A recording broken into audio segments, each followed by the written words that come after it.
वक्रतुंड महाकाय सूर्यकोटि समप्रभ निर्विघ्नं कुरु मे देव शुभकार्येषु सर्वदा।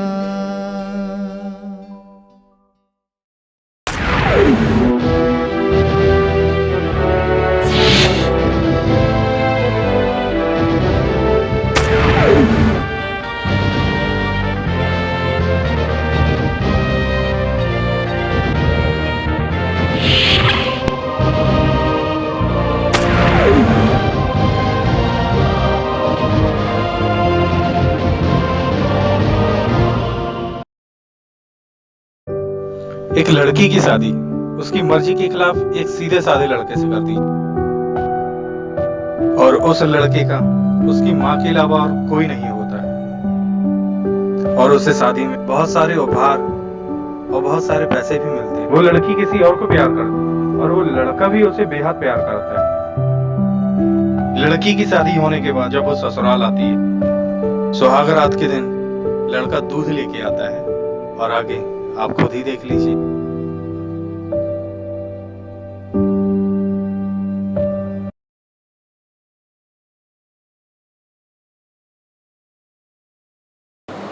एक पत्नी की मर्जी के बिना उसका पति उसे हाथ लगाए तो उसे बलात्कार कहेंगे या उसका हाथ? आपको इतनी गहरी और लंबी जानने की ज़रूरत नहीं है। बस दूध लाया था, पी लीजिएगा और आपको शुभरात्रि कहने आया था। लड़की मन मार कर रह जाती है क्योंकि लड़की चाहती थी कि झगड़ा हो ताकि मैं इस गवार से पीछा छुड़ा सकूं।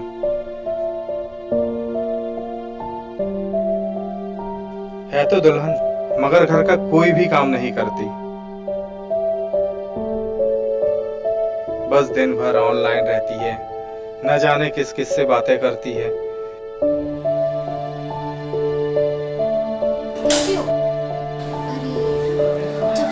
घर में शादी हुई है ना, तब से मैं बंद गई हूँ। हर समय कहाँ जा रही हो, कहाँ आ रही हो, क्या कर रही हो, किससे बात कर रही हो, क्यों बात कर रही हो? थक गई हो सब लोगों के जवाब दे दे। शादी करने के लिए मरी जा रही थी, लेकिन इस लंगूर से नहीं। मैं तो अपने आशीष से शादी करना चाह रही थी, लेकिन कहाँ फंस गई हूँ अभी। मगर उधर लड़की की माँ बिना शिकायत के दिन भर चूल्हा चौका से लेकर घर का सारा काम करती है।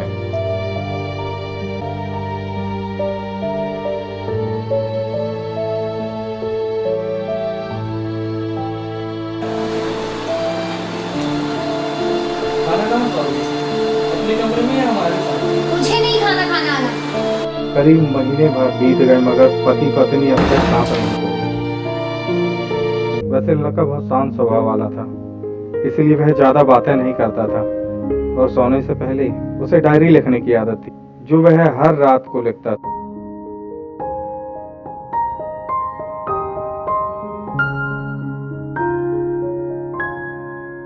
और उसकी पत्नी पति के ऑफिस जाने के बाद और पति के वापस लौटते ही आ जाती थी।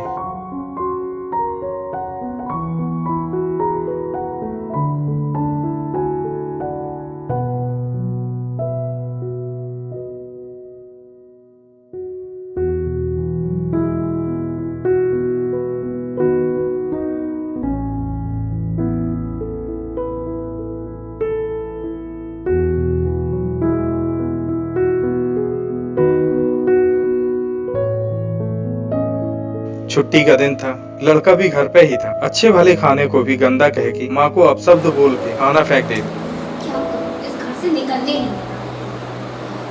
और कोई बहाना भी नहीं मिल रहा है। कुछ ना कुछ करके कैसे भी यहाँ से निकलना है मुझे बस। अब मुझसे और नहीं रह जाना यहाँ पर।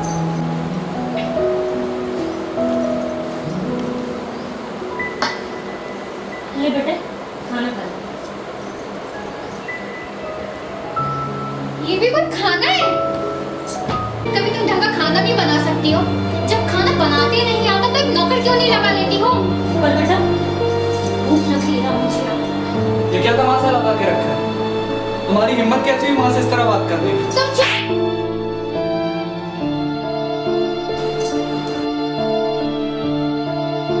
माँ अपने बेटे को बहुत डांटती है। जैसा लड़की को बहाना चाहिए था झगड़े का, जो उसे मिल गया।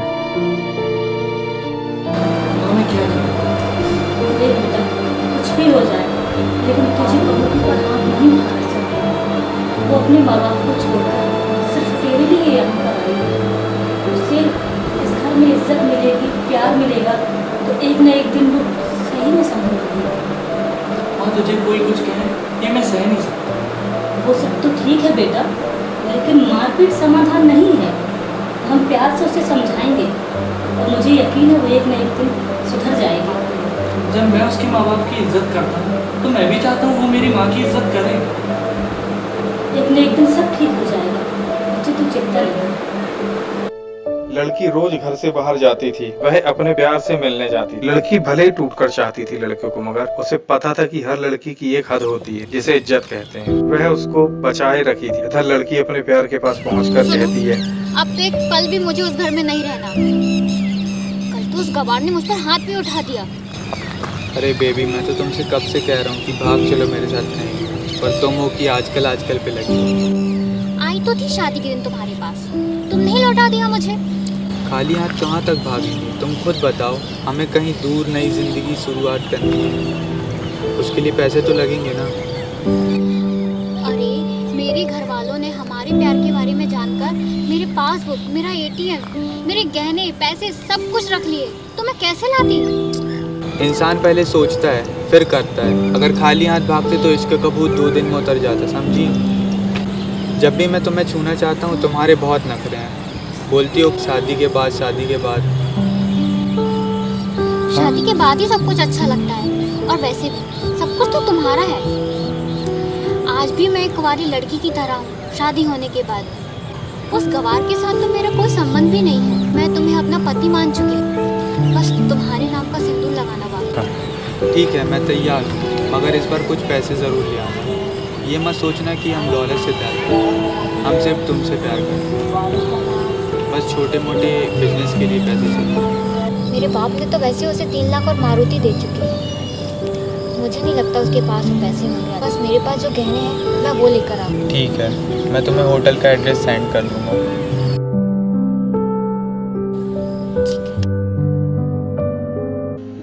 लड़की घर आकर अकेले में बड़बड़ाती रहती है। वो सोचती है कि कोई मुझसे लड़ाई करे और मुझे घर से निकलने का बहाना मिले। हो गया है, मेरी आज़ादी छिन गई है। यहाँ तक कि मेरा पासबुक, मेरा एटीएम और मेरे पैसे जो मुझे इससे निकलवाने हैं। तभी लड़का आता है और वो अपनी डायरी मंगाता है जो वो हर रात लिखा करता था।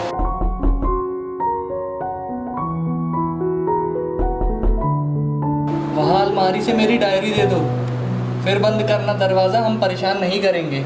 चाबियाँ दो मुझे। तुम्हारे बिस्तर के पैरों तले रखी है।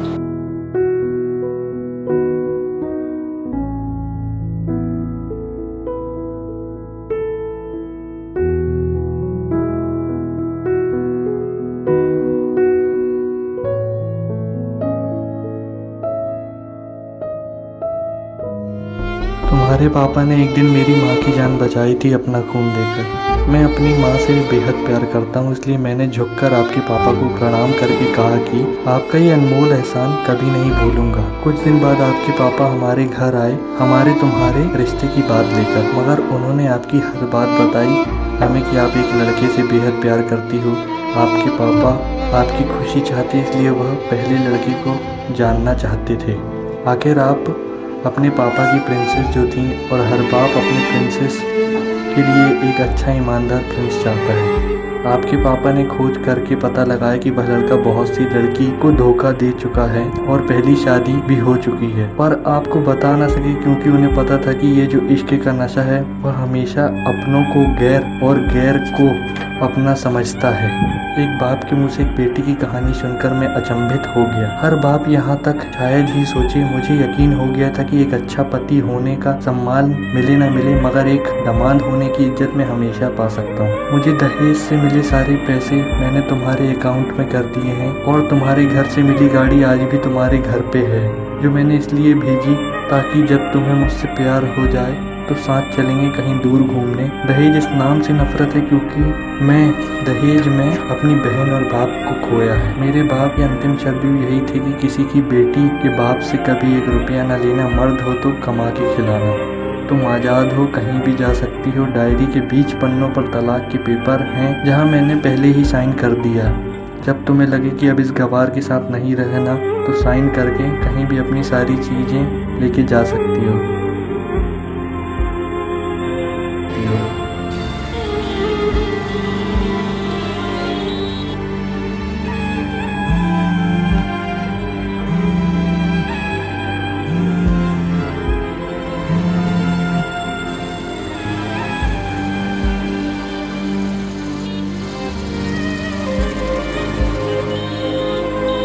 मैंने तुम्हें इसलिए मारा क्योंकि अपने माँ को गाली दी, और बेटा खुद के आगे माँ की बेइज्जती होते सहन कर जाए, फिर वह बेटा कैसा। कल आपके भी बच्चे होंगे, चाहे किसी के साथ भी हो, तब महसूस होगी माँ की महानता और प्यार। आपको दुल्हन बना के हमसफर बनाने लाया हूँ, जबरदस्ती करने नहीं। जब प्यार हो जाए तो भरपूर वसूल कर लूँगा आपसे। आपकी हर गुस्ताखी का बदला हम शिद्दत से लेंगे। हम आपसे, अगर आप मेरी हुई तो बेपनाह मोहब्बत करके किसी और की तो हुई तो आपके हक में दुआएं मांगे।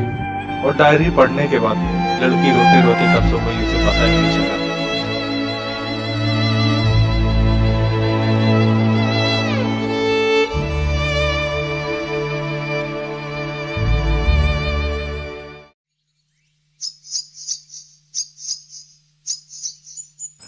और सुबह जब उठी तो उसका पति अपनी जॉब पे जा चुका था।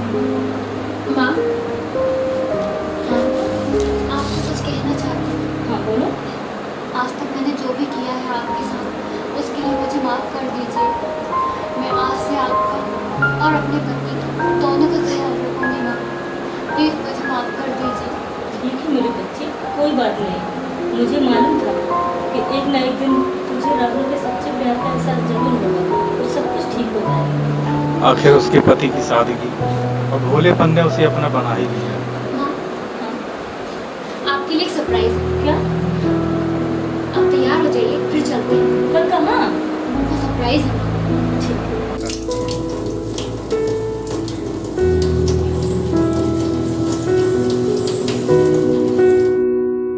माँ, आप रहने दीजिए ना, मैं धुलूंगी। अरे नहीं बेटा, तुझसे नहीं होगा। कर दूंगी मैं माँ। क्या हुआ? मैं धो लूंगी ना, रहने दे ना। मैं कर लूंगी, आप चिंता मत कीजिए। अरे तुझसे नहीं होगा बच्चा, मिला मैं धो दूँ। नहीं, हो जाएगा। चल तू भी ना।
Excuse me, ये मैं राहुल शर्मा जी हैं?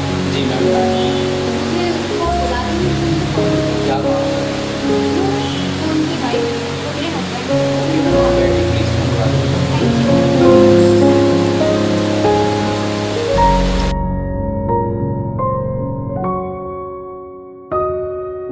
संतोष,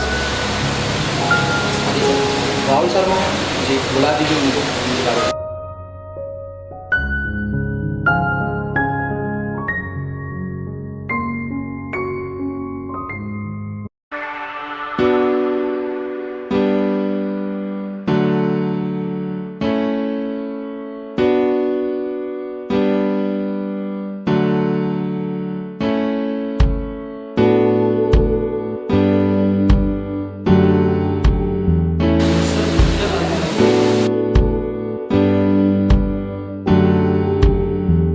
राहुल तेरे से कोई मिलने आया है।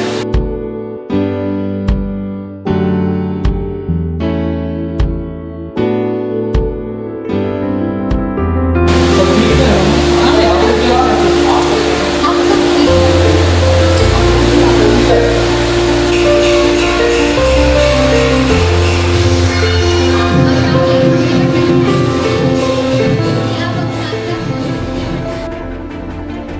दोस्तों, बड़े कड़े फैसले होते हैं कभी कभी हमारे अपनों के, मगर हम समझ ही नहीं पाते हैं कि हमारे अपने हमारी फिक्र खुद से ज्यादा क्यों करते हैं। इसलिए दोस्तों, माँ बाप के फैसलों का सम्मान करें, क्योंकि ये दो ऐसे शख्स हैं जो आपको हमेशा दुनियादारी से ज्यादा प्यार करते हैं।